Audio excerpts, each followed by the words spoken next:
Chahut Média. Je me souviens encore de ces moments où j'étais sur une cabane et genre, tu gueules à la police, genre, toutes les raisons pour lesquelles tu fais ça, et genre, pourquoi est-ce que c'est tellement important, et genre, t'en pleures et les flics s'en foutent complètement de ta vie et genre, écrasent et piétinent les orchidées qui sont en dessous. Et t'es là, mais genre, comment est-ce que tu peux être autant insensible au final à ce qui se passe autour de nous?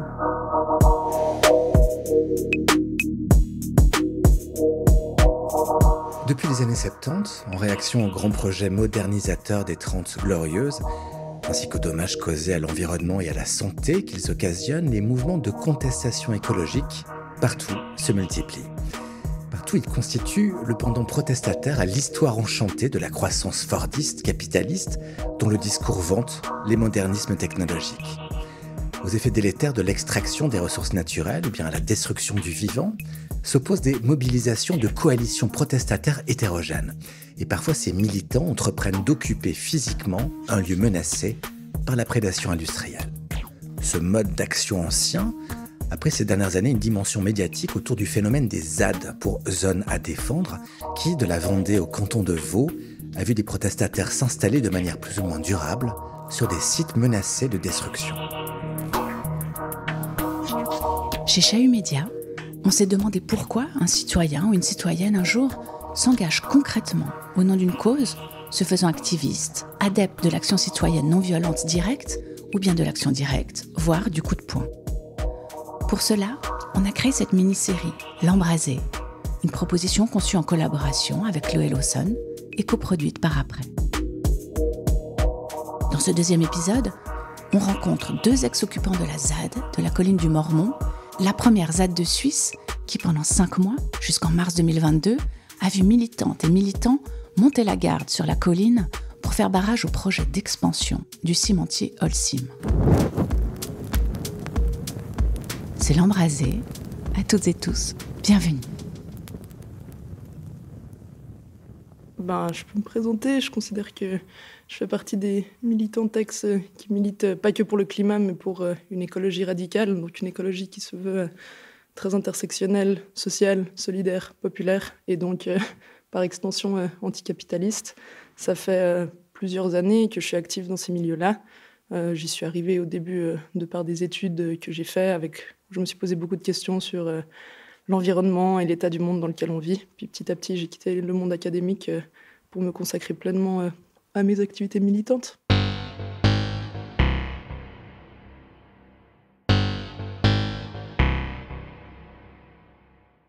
Ouais, je pense qu'il y a à peu près 3 ans, c'était un peu mon moment de changement entre une vision de l'écologie que j'avais, qui était très peut-être l'écologie qu'on nous vend de façon générale dans les unis et ailleurs, d'une écologie très libérale qui dans le fond serait juste un changement gros mais quand même assez superficiel, et qu'en fait j'ai réalisé que ça serait jamais suffisant et qu'on avait besoin de changements beaucoup plus profonds. Et je pense que c'est aussi un moment qui a été marqué pour moi par aussi la réalisation de toutes les injustices qui traversent notre système. Et puis je pense que ce qui changeait, c'est qu'avant c'était une compréhension très intellectuelle de savoir un peu genre ah oui, il y a des problèmes dans le monde, et en fait au bout d'un moment avec un enchaînement de nouvelles, avec le fait d'essayer de s'engager dans des trucs un peu plus institutionnels et de voir que ça marche pas, moi je pense un truc beaucoup plus viscéral et profond de genre en fait j'ai pas juste envie de faire ça à temps partiel de temps en temps, j'ai pas envie que ça soit considéré comme une activité parmi une autre, mais je sens un sens je pense une certaine responsabilité de donner autant d'énergie que je peux à ces luttes-là.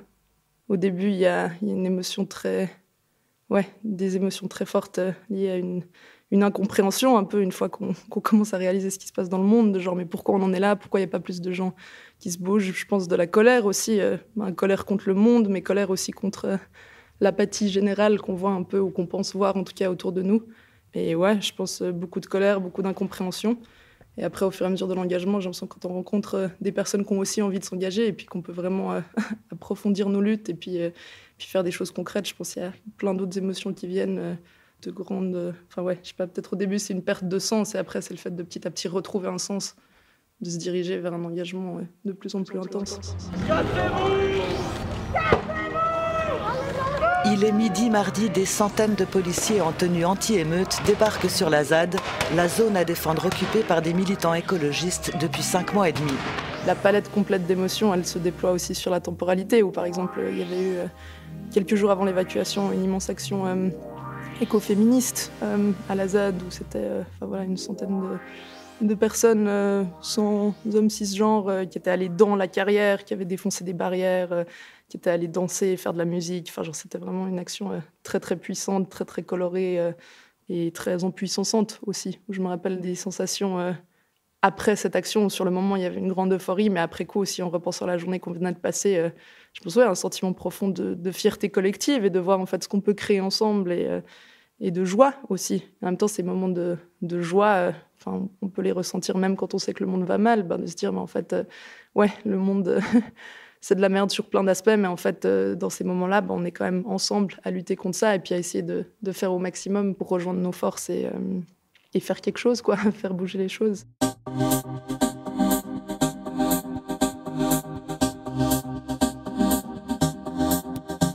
Je pense que tout le monde est au courant que oui, le climat, ça va pas être ouf, il y aura des problèmes. Mais je pense que peu de gens réalisent l'ampleur. Et puis, pour celles qui réalisent l'ampleur, en fait, je pense qu'on nous place tellement dans des positions d'impuissance en grandissant, en mode genre, soit ta puissance, c'est toi en tant que consommatrice individuelle, ou alors, genre, non, mais de toute façon, tu peux rien faire, le système est trop grand. Du coup, oui, il y a forcément une part de frustration et de colère qu'on soit pas plus à être impliqué. Et en même temps, je peux que comprendre que c'est pas non plus... je pense que celles d'entre nous qui nous sommes engagés assez intensément, c'est aussi le résultat de pas mal de rencontres et de circonstances qui ont un peu permis ces réalisations-là. Puis je pense aussi des rapports différents au monde, à la prise de risque, à la sécurité matérielle et tout. Mais c'est sûr qu'on vit dans un système où le fait de militer, c'est pas récompensé. Au contraire, avec la répression... autant sur un plan juridique que financier, que les pressions émotionnelles.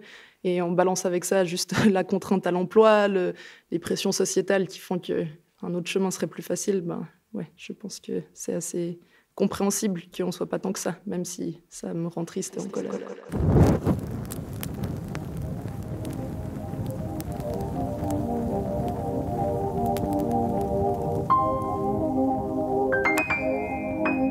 Du coup, l'évacuation de la ZAD, c'était des forces de police complètement disproportionnées. Il y avait, je crois, 600 flics et puis toute une série d'engins en tout genre pour venir nous déloger. Et du coup, je pense que c'était, un sentiment d'incompréhension et de colère et d'être là. Mais en fait, pourquoi est-ce qu'il y a autant de forces qui sont déployées dans le fait de déloger des personnes qui vivent sur une colline pour la défendre et pour remettre en cause le système dans lequel on vit ? Alors qu'il n'y a pas du tout vraiment de forces qui sont mises en œuvre, ou en tout cas pas du tout assez pour faire face aux vrais dangers pour nos sociétés. Je considère, j'ai l'impression que ça montre encore un décalage d'un système qui va essayer d'éliminer absolument celles qui le remettent en cause, mais pas vraiment à s'attaquer aux causes mêmes qui font que ces personnes sont là à lutter, en fait. En même temps, des fois, j'essaie aussi de me dire que si l'État met autant de moyens en œuvre pour déloger la ZAD, pour réprimer les mouvements sociaux, c'est aussi que ces mouvements contestataires représentent d'une certaine forme une menace. C'est peut-être pas une menace matérielle imminente, mais je pense aussi une menace dans l'influence que ces mouvements peuvent avoir sur l'opinion publique et sur juste l'espèce de tranquillité et de calme plat qui peut régner sinon dans la société suisse. Et des fois, on se dit aussi que cette répression et ces réactions, c'est aussi la réaction d'un système qui se sent attaqué. Et en ça, je ne vais pas du tout dire merci pour la répression, mais je vais quand même dire que c'est peut-être un signe qu'on fait des choses justes et qu'on touche des endroits sensibles. Et que si on n'avait aucune influence, je ne pense pas qu'on aurait mis autant de moyens en œuvre pour nous mettre dehors, quoi. Pendant quelques minutes, des scènes surréalistes sur la colline. Ok, Zadiourad. J'annonce, la police a pénétré la première ligne. On en a reparlé récemment avec plusieurs personnes qui étaient là aussi pour l'évacuation de la ZAD. On est toujours surprise de voir à quel point chaque personne a réagi très très différemment. Il y a des personnes pour qui c'était vraiment juste après ça un blanc total de genre besoin de voir personne, besoin d'être loin de tout type de stimulation et juste de se remettre de ça. Et puis pour d'autres personnes dont moi je faisais plutôt partie, il y avait un besoin d'action absolument immense, mais du coup pas du tout réfléchi non plus, de juste genre ok, la lutte, elle n'est pas finie, il faut qu'on continue. Je pense une façon aussi de se prouver à soi-même que la répression nous fait pas peur. Et c'est pas parce qu'on est condamné à 2 mois de prison et qu'on est recherché qu'on va plus militer du tout. Et du coup, voilà, je pense pour moi, il y a eu cette espèce de besoin de pas lâcher mes engagements pendant un certain temps aussi. Et puis après ça, la réalisation qu'on prenait peut-être certains risques et qu'au final, c'était aussi bien de pouvoir se poser pour réfléchir un peu plus à ce qu'on voulait mettre en place. Mais après la ZAD, je me suis pas du tout éloignée de ces milieux-là. Je suis aussi allée voir d'autres lieux en lutte qui duraient depuis plus longtemps ou qui menaient le combat sur d'autres fronts, ce qui aide aussi en fait à garder un cap, de se dire en fait il y a des lieux qui sont en lutte depuis des années, qui sont toujours là. Et puis la ZAD de la Colline, c'était peut-être 6 mois, mais en fait on a entendu parler de cette ZAD méga loin et puis dans des contextes très différents aussi.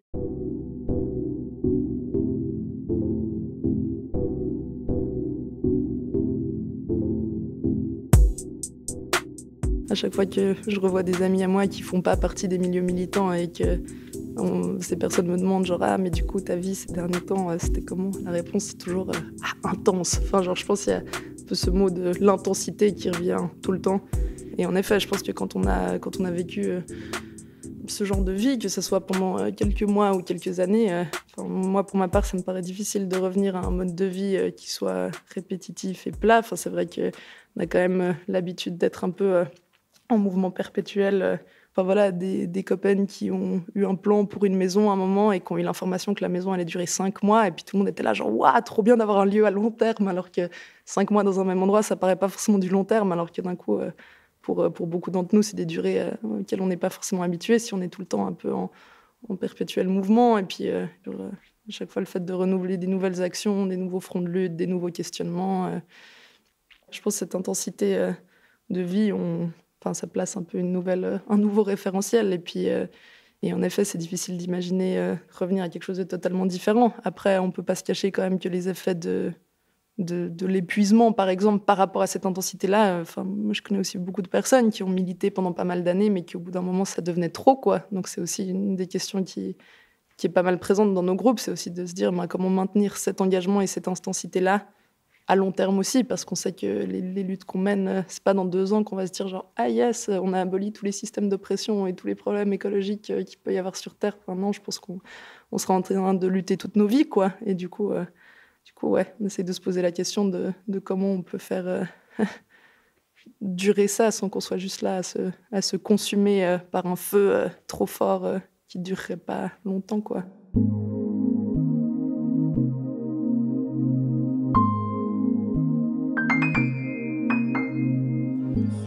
Dans quelques instants, on va commencer le brief légal, tout ce qu'il faut savoir pour être auditionné par la police. Ouais, tous les gardes à vue maintenant, là. Atelier de résistance passive, de gestion du stress ou encore jeu de rôle en vue des arrestations, tout est prévu. Est-ce que tu sais pourquoi t'es là? Rien déclaré. T'as 7 délits en cours, là. 7, ça, c'est violation de domicile, dommage à la propriété, contrainte, violence et menaces envers l'autorité publique, empêchement d'accomplir un acte officiel, atteinte à la loi Covid. Je pense qu'il y a aussi plein de moments où on vit des choses intenses émotionnellement, mais que pour se protéger, on ne ressent pas directement ces émotions et on les ressent après coup. Et c'est assez particulier. J'ai l'impression que c'est aussi passé un peu à la ZAD, du coup, à l'évacuation, où à la fois, il y avait beaucoup de peur au départ, beaucoup d'anxiété par rapport à ça, de perdre un lieu, de tristesse, et puis durant, il y avait aussi... La tristesse était de manière constante. Hein. Je pense que de pleurer avant l'évacuation, pendant et après, c'est quelque chose, probablement que j'ai passé par ça aussi, comme beaucoup d'autres personnes. Mais je pense qu'il y avait aussi pas mal de colère. Et une colère qui, au final, continue aussi en voyant tout le carnage et toute la destruction du monde vivant. Je me souviens encore de ces moments où j'étais sur une cabane et genre, tu gueules à la police, genre, toutes les raisons pour lesquelles tu fais ça. Et genre, pourquoi est-ce que c'est tellement important? Et genre, t'en pleures et les flics s'en foutent complètement de ta vie et genre, écrasent et piétinent les orchidées qui sont en dessous. Et t'es là, mais genre, comment est-ce que tu peux être autant insensible au final à ce qui se passe autour de nous?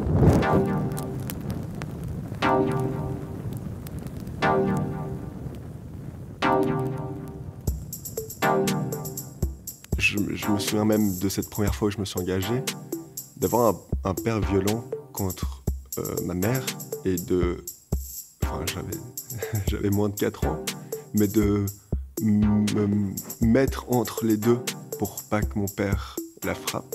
Et c'est quelque chose qui est tellement fort. Et ça, je pense que c'est un début de combat contre l'injustice, mais aussi un début de ces émotions qui poussent à combattre. C'est une empathie, c'est cet non-désir de destruction, d'oppression, de violence envers ma mère en l'occurrence là. Et du coup, c'est quelque chose qui a poussé toute ma vie à lutter contre certaines formes d'injustice. En tout cas, des choses que je considérais comme de l'injustice. Et aujourd'hui, ça continue.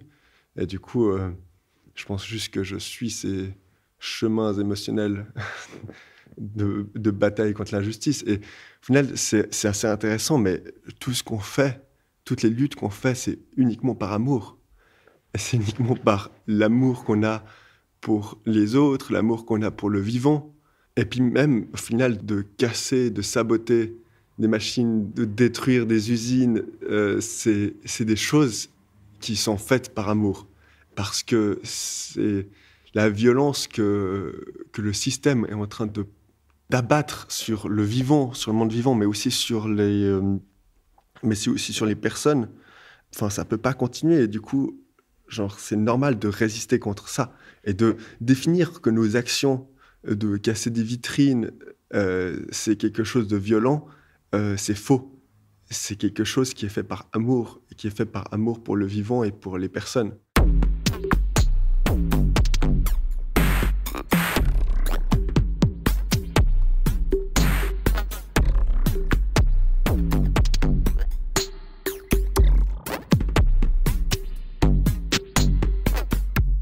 Je pense que c'est aussi émotionnel, le fait de ne pas vouloir s'engager. C'est difficile.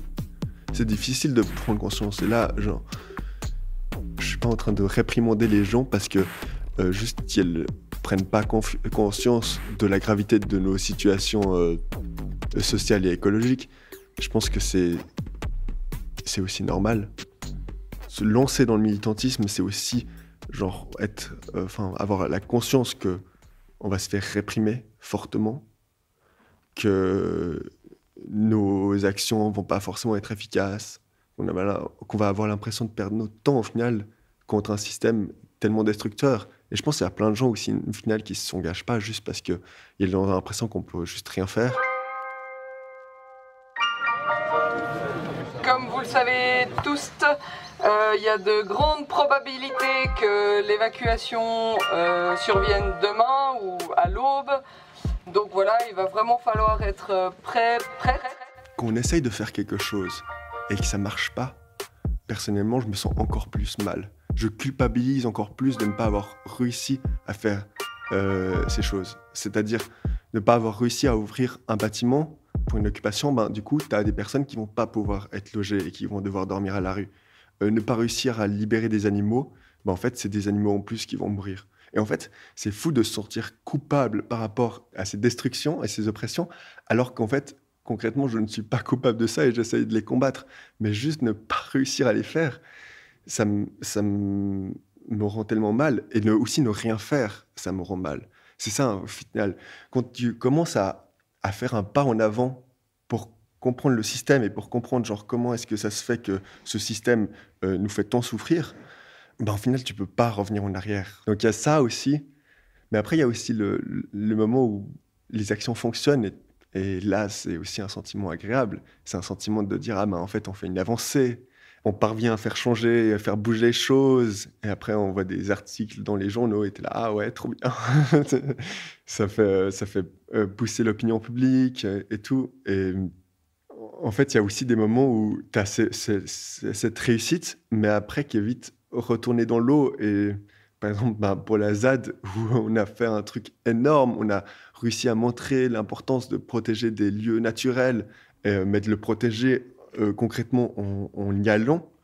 Au final, juste après notre ZAD, tu as les Verts et Vertes qui essayent de faire leur récupération politique en lançant une initiative. Et tu es là, mais je fais tout un travail et au final, ça sert presque à rien parce qu'il y a plein de gens qui le détruisent.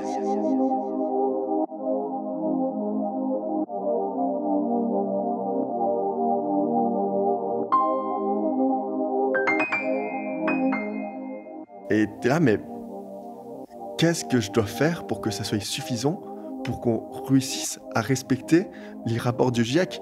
Là, actuellement, on n'a plus que 5 ans pour concrètement arrêter nos émissions carbone. Et on n'est pas sur la bonne voie. Du coup, je pense que c'est aussi stressant, en fait, de se dire qu'on a 5 ans et d'être là. Enfin, il faut faire le plus possible, il faut faire le plus rapidement. Il faut faire le mieux possible, le plus efficacement.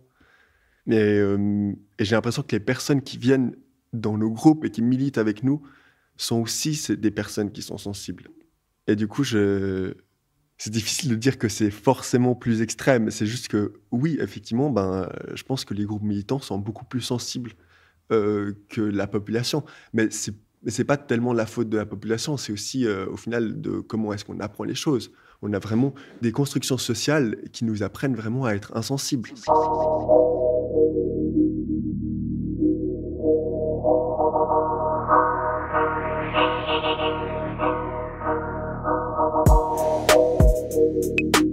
C'était L'Embrasé, une proposition Chahut Média, conçue en collaboration avec Chloé Lawson et en coproduction avec nos amis de Après.